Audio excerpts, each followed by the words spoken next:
Who let her in here? A woman's voice rang out across the meeting room on the 102nd floor, cold as the glass panels encasing the tower. This is the strategic boardroom of Aurora Holdings, not a shelter reception for charity cases in wrinkled shirts. No one in the room laughed out loud, but they all smiled.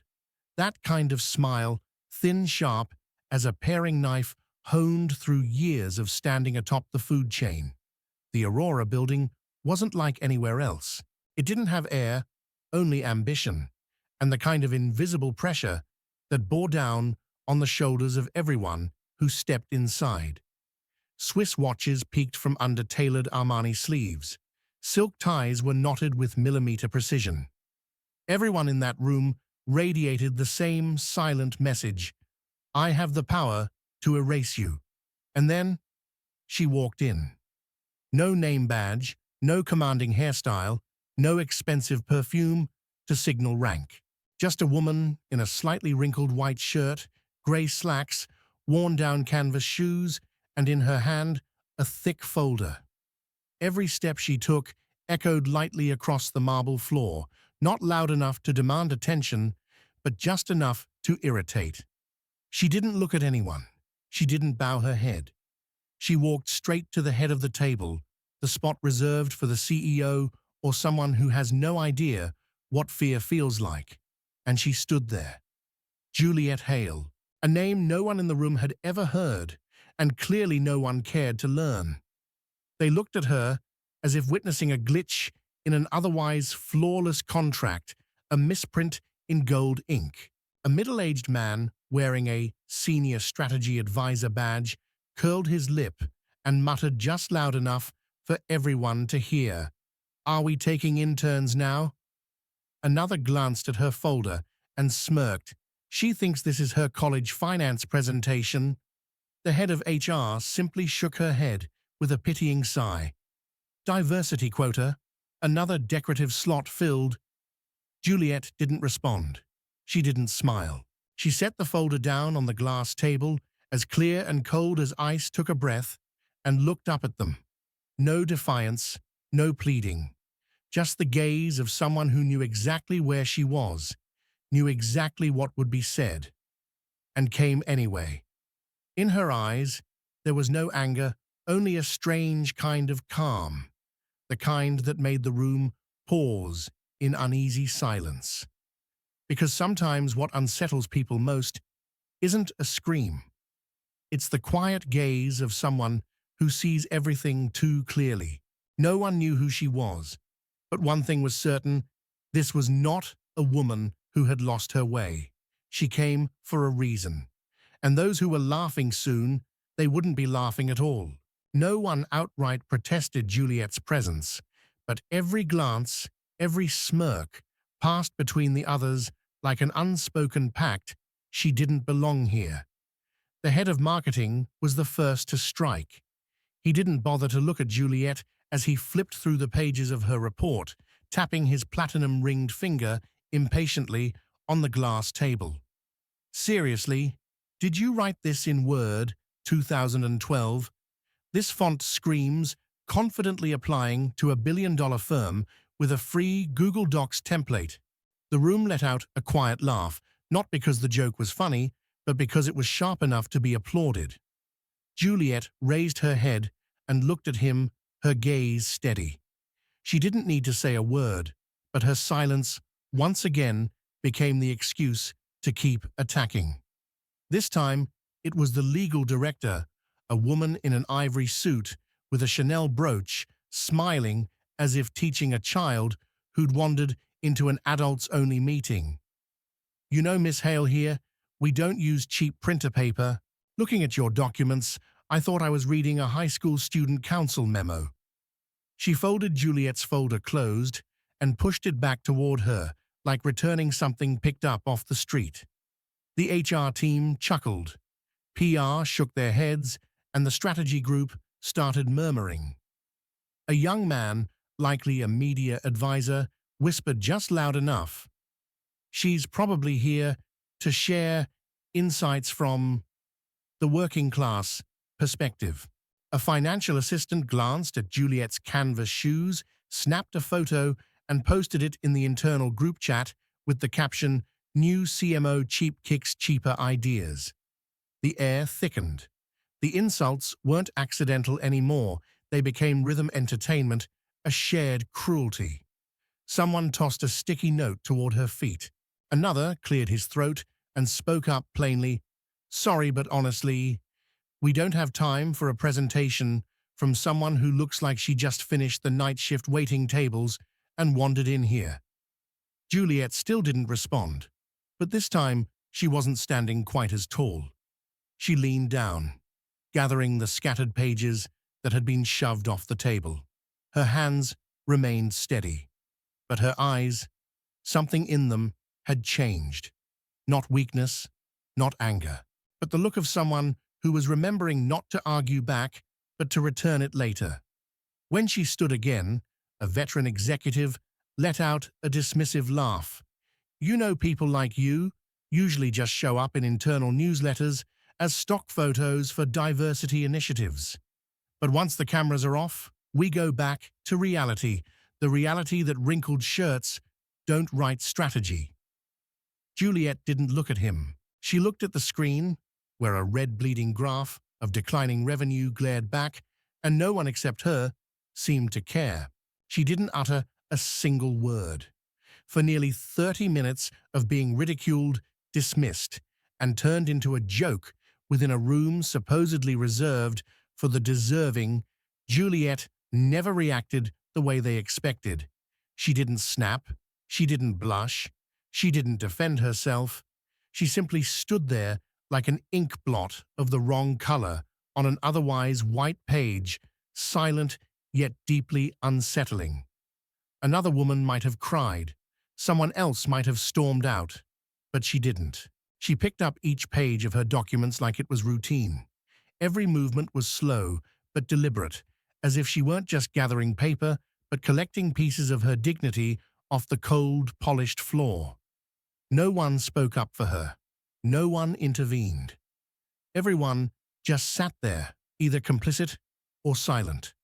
But it was that very silence that made her presence even more dangerous, because a person who can endure that level of humiliation without breaking isn't weak. She's watching. She's remembering. She's not falling apart. She's calculating. Juliet returned to her seat without apologizing. She opened her laptop and checked her presentation file. All eyes fixed on her, waiting for a sign of fluster, a crack in her composure.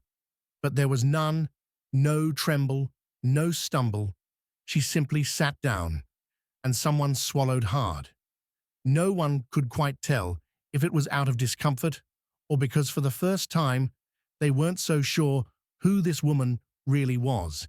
A PR director chuckled awkwardly, leaning toward his neighbor. "She's got guts, huh?" But his tone lacked its usual smug confidence.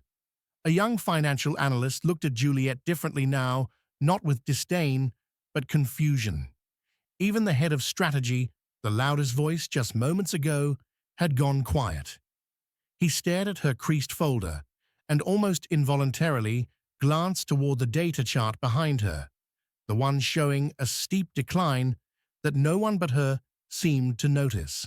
And in that silence, something else began to seep into the room. Not scorn, but doubt. It wasn't loud, but it slowly softened the sharpness in their eyes, made some fingers tremble, and planted the same question in every mind. If she really was just a charity hire, why didn't she leave? And if she wasn't, then what exactly was she waiting for? The air in the room grew heavier as the projector displayed the first slide of the plan Juliet had spent 3 months crafting. It was a proposal for internal restructuring, neatly formatted, concise, but sharp enough to demand attention. Of course, she wasn't allowed to say a word. The mere appearance of her plan on the screen was enough to make the head of strategy raise his eyebrows with mocking disdain. "Stop this." His voice cut through the room, calm but as sharp as a glass cutter. I don't have time for self-soothing monologues from outsiders. He stood and walked toward the head of the table where Juliet's folder rested. One hand grabbed the edge of the cover, the other raised the printed plan high, like holding up a grease-stained napkin at a formal dinner. "You call this a proposal?" he asked, not waiting for an answer, then folded it in half. The sound of tearing paper echoed like a dry scream honor being shredded under fluorescent lights. No one stopped him, not a single soul. Juliet sat still. Her back remained straight. Her eyes did not leave the hand that continued to rip another page as if erasing something utterly beneath notice. The man let the shredded page fall to the floor and turned to the watching crowd with a grin like he'd just performed an after-dinner trick. "This is a room for people who make financial history," he said, each word striking like a hammer on stone. "Not for a girl in a wrinkled shirt, worn-out canvas shoes, scribbling notes at a discount cafe while daydreaming about changing a system she doesn't understand." This time the laughter came low, deliberate, and more vicious than ever. A media assistant tossed a highlighter on the table and scoffed, "You should take that pile of paper to the startup fair down south. They'd thank you for bringing ideas. Here, you're wasting oxygen." Someone else clapped slow, sarcastic applause, like stamping the end of an execution. Eyes turned to Juliet again, waiting for her to react, to cry, to plead, to bow, anything that would confirm she had broken. But nothing came. She simply leaned down and quietly began picking up the torn pieces of her proposal. No one helped her. Some pages still showed graphs, others bore footprints. She gathered them all carefully, silently, steadily, and strangely, with every motion, the room grew quieter than when the man had shouted. Because someone who remains calm enough to pick up what others treat as trash is not the loser. She is a quiet warning. I haven't left, and you will remember every piece of paper you tore. The conference room door clicked open. Not loud, not forceful, just a soft click, barely noticeable, except for the fact that the entire room instantly fell silent. The man who entered wore a charcoal gray suit without a single crease, a black tie like it had been cut from the night sky over New York, and Italian leather shoes that made no sound as he glided across the glass floor. No assistance followed, no introduction was given. Yet the air shifted at once. It was as if gravity itself had thickened, causing a few people to rise halfway from their seats without realizing it. Lucian Hale, founder and CEO of Hale Global Capital, the investment titan behind the most consequential M&A deals of the decade, a name that made bank executives hold their breath. And now he was standing right there in the very room where his wife had just been humiliated. He didn't glance around much, just a slow sweep of the eyes, enough to make the head of strategy swallow hard. A few others instinctively dipped their heads as if terrified they might be next. Lucian stopped. The ceiling lights cast his face in marble-like stillness. Then he spoke. Not loud, not fast, but each word sliced the silence down the middle. "I came by to get a look at the company I'm acquiring. What I've found is a room full of arrogance, wasting time, tearing down someone you're not worthy to stand beside." No one dared move. No one dared breathe. Every sound now felt like it might cost someone their career. Lucian turned, his eyes landing on Juliet, standing by the table, still holding the torn pieces of her plan. And he spoke not with the voice of a CEO, but like someone who had just struck the death knell for a system that had long rotted. "Let me reintroduce her for those of you who clearly don't know how to read an org chart. This is Juliet Hale, my wife, and the incoming CEO of Aurora Holdings, effective next Monday after our merger finalizes." A sharp inhale. A pen clattered to the floor. A young man's hand trembled as he adjusted his tie. But Lucien wasn't done. If you're wondering why she's dressed simply, it's because she has nothing to prove to any of you. While you're still adjusting your LinkedIn profile filters, she's restructuring companies you're not even qualified to apply to. And then with one final blow, he turned to the head of strategy, the man who had shredded her proposal like trash, and said slowly, "What she brought today wasn't just a plan. It's the blueprint that will save this company from people like you.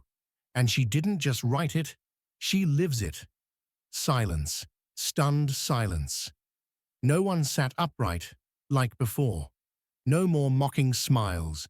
No more raised brows. Everything in the room crumbled without a sound. All that remained was a woman in a wrinkled shirt, worn canvas shoes, and an expression as calm as a lake, untouched by the storm that had just passed. She didn't need to speak. The world had already shifted around her. Juliet still hadn't spoken, but she didn't need to. As Lucien stepped back, the atmosphere in the room sank like someone had flipped the gravity switch. Everyone waited for her to speak, and as she stepped forward into the center of the room, her steps light the torn pieces of her proposal still in her hands, the silence thickened into suffocation. She paused, eyes sweeping over those who had laughed torn and whispered their insults. Then her voice broke the stillness, not loud, not sharp, but impossible to ignore. "I don't need forgiveness. I just need you gone, from the system I'm rebuilding." No one objected. No one dared interrupt. She gave a small nod to Lucien's assistant, who stood by the door with a tablet already in hand. Within 2 minutes, emails were sent one after another. Then the large screen behind Juliet lit up, displaying a list of terminated roles, effective immediately. Head of Strategy, terminated. Head of Marketing, terminated. Chief Legal Officer, Internal Investigation, launched. PR Lead, access, revoked. Entire laughing section, dismissed without severance. No one could believe what they were seeing. A young assistant began crying in silence. A senior executive buried his face in his hands. The man who tore up her report looked around for support, but found only silence. His reputation crumbled in real time, live-streamed for all to witness. Then Juliet pulled out a folder. She raised it high. It was the internal audit she had quietly compiled during her time among them. Every misallocated fund, every shady contract, every under-the-table kickback, all documented. And the very people who mocked her as a quota hire were the ones profiting from the rot. "You said I don't belong here," she said. "But in truth, I'm the only one who knows where this company is leaking, where it's cracking, and how to save it before it self-destructs." No one dared argue. Eyes dropped as if weighted by their own shame. The ones who once tossed notes at her were now discreetly packing up trembling hands, peeling off badges, logging out, hoping they could somehow erase their stain from the company's history. Juliet didn't look at them for long. She turned to face the entire board, her voice calm, but each word a sentence. "The humiliation you dealt didn't just land on me. It landed on the culture this company represents. And today, it ends. No yelling, no pounding fists, no raised voice. She simply gave the order, and one by one, the old systems fell like dominoes. Reputations shattered. Those who had sneered at her now became red marks in HR records, unemployable after this day. One of them, face drained of all color, whispered, "I didn't know you were that kind of person." Juliet turned back her gaze, free of anger, holding only one truth. "Exactly. And that's why I had to do this." The news spread faster than any internal memo ever circulated within Aurora Holdings. Less than an hour after Juliet Hale signed off on the restructuring order terminating nearly a third of the leadership team, the entire financial industry seemed to hold its breath. Social media erupted, with the hashtag #OurStratagemQueen flooding every trending feed. The press dubbed her the silent architect. But those who truly understood knew that it was her silence that made her impossible to ignore. That afternoon, at an emergency press briefing held by the Global Council on Innovation, a stunning announcement was made. We honor Juliet Hale with the Strategic Reform Leadership Award, the highest distinction the Council has awarded to any CEO in the past decade. A few hours later, the International Institute of Financial Strategy released this statement. Starting next year, the Juliet Hale Fellowship will be launched, dedicated to women who redefine power through action, not words.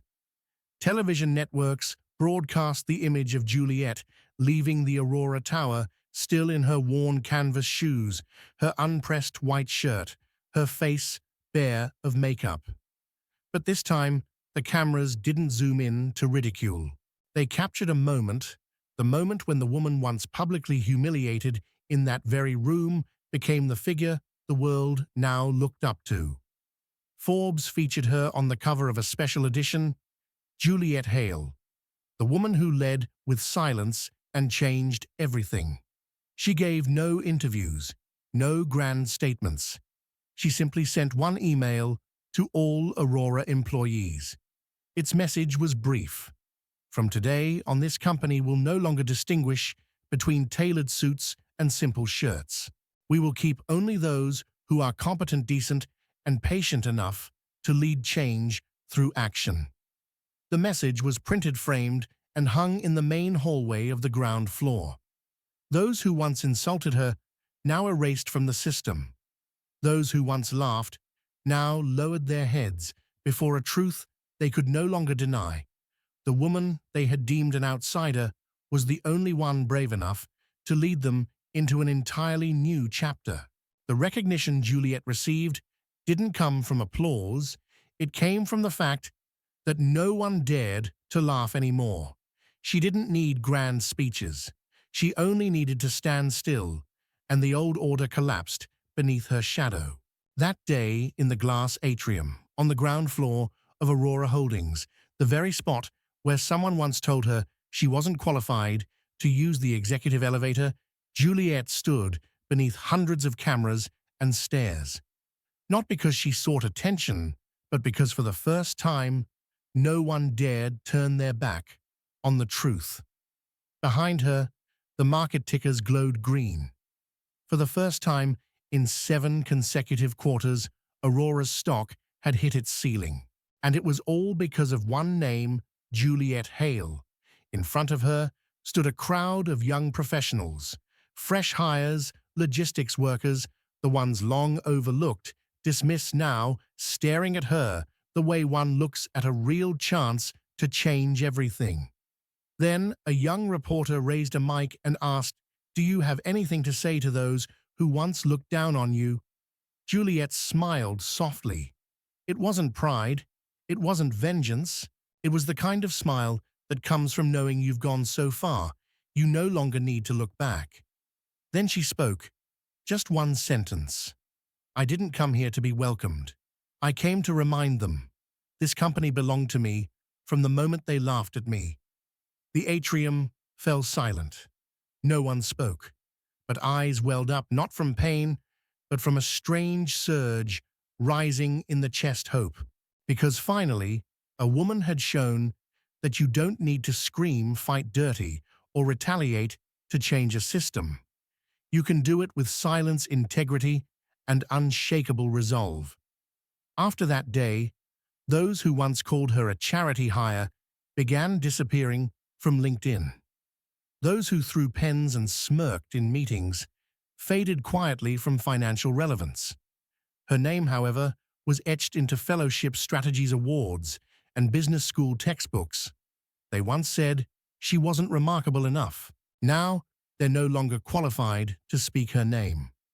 All that remained was a single sentence, a once dismissed white shirt, a pair of worn-out canvas shoes, and a legacy that will be told for generations in modern leadership classrooms.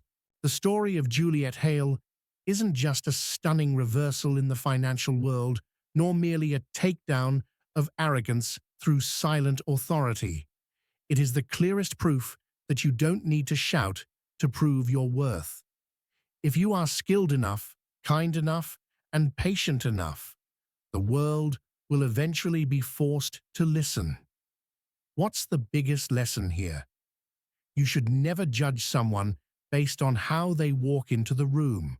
A wrinkled shirt doesn't blur strategic vision. A pair of old shoes can't hide the intellect that just saved an entire system. And a silent woman may very well be the one holding the fate of every person laughing at her. My personal view is simple. The world has plenty of people who talk a big game. But what it needs now are those brave enough to walk into the storm without a shield, carrying only kindness, resolve, and a clear plan to change everything. Juliet didn't win because she retaliated. She won because she never lost herself while being underestimated. If you've ever been mocked because of where you come from, ever been dismissed for staying silent, ever been pushed to the margins simply because you don't fit in, then this story is for you. To remind you true worth never needs to scream. All you have to do is stand firm, and the entire room will bow. And if you want to keep walking alongside characters like Juliet Hale, those quiet but powerful souls, the ones once labeled as not good enough, who end up rewriting the rules for everyone else, then hit that like button, share your thoughts in the comments, send this video to someone who needs to hear it, and don't forget to subscribe to Toch Story so you never miss a story that just might reach your heart. Because sometimes the right story at the right moment can change the way you see yourself.